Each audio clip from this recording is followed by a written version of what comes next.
Well, LGBTIQA plus gender fluid ideology and its agenda to capture children is unravelling before our eyes. England became the latest country to ban the use of puberty blockers on children. This is fantastic news. Joining me to discuss this is our regular contributor, Kirralie Smith from Binary. Kirralie, this is big news, isn't it? Yeah, it sure is, Lyle, and about time too. We know that the puberty blocker program has been on pause in the UK due to the Cash report. However, now they have decided to ban it. The Tavistock Gender Clinic will be finally closed at the end of this month, and affirmation pathways are going down the toilet, which is fantastic news for everyone in the UK. Unfortunately, here in Australia, though, our politicians don't seem to be taking note. No, and you and I talk about this every week. It's interesting, the Australian newspaper reported this news yesterday, as did other media outlets, but the Australian actually went to the Royal Children's Hospital in Melbourne and approached them for comment about England stopping the use of puberty blockers. Of course, the Royal Children's Hospital in Melbourne is using puberty blockers. They say it doesn't cause any harm to kids. They won't talk to the media. What are they hiding? Well, we know what they're hiding. We're hiding the fact that they know, as does WPATH, as does anyone, really with half a brain, understand that puberty blockers do irreversible, catastrophic harm to young people, that children cannot consent to being sterilised. They cannot consent to zero sexual function. They cannot consent to the myriad of health problems that, are really only unfolding now, in the decades since they've started being used off-label for these uses. And it's, there's bone and brain development issues, there's heart issues, there's so many really serious side effects of these drugs. And the Melbourne Gender Clinic, and the ones all around Australia, are refusing to engage, are refusing to acknowledge that these are very damaging and very harmful to children, and trying to get away with really disturbing consequences for these young people. Yeah, it's not just the clinics as well, but the two health ministers were also approached for comment from the Australian this week. Mary-Anne Thomas, the Victorian Health Minister, who we've talked about before, and also Shannon Fentiman, the Queensland Health Minister, both said nothing to see here, everything's fine at the child gender clinics. With politicians like these, our kids are really in quite dangerous hands, aren't they? Yeah, absolutely. And look, they're not being held to account. They get away with whatever they want to get away with, all for the sake of an agenda, an ideological agenda.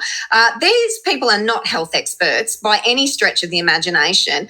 There's muzzling the actual health experts and censoring the data that we do have. It's all a political game, and unfortunately the victims are mounting, and I think that we're going to see, as you and I have discussed a lot of lawsuits, but unfortunately tragedy unfolds as people are doing this irreversible harm to children. Yeah, no, that's right. And of course, we should add too that with the news out of England, they have banned the use of puberty blockers on children, but they have left in an exception for research purposes. Now, Kirralie, do you think this might mean that transitions, will continue in England? What do you think this research purposes means? Well, we're yet to see, aren't we? We know that so far in England and around the world, they haven't kept the data, even though they've been using these puberty blockers on children.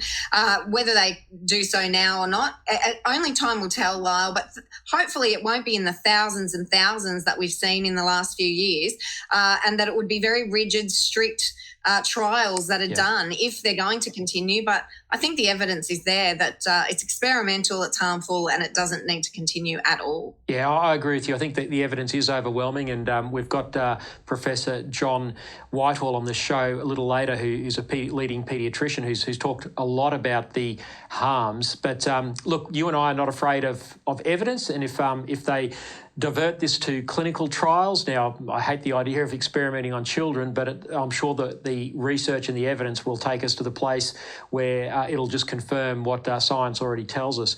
Now, Kirralie, you've published on the Binary blog this week something that was very hard to read, actually. It was a tragic and harrowing account of a man who recently died after complications from sex reassignment surgery. What happened?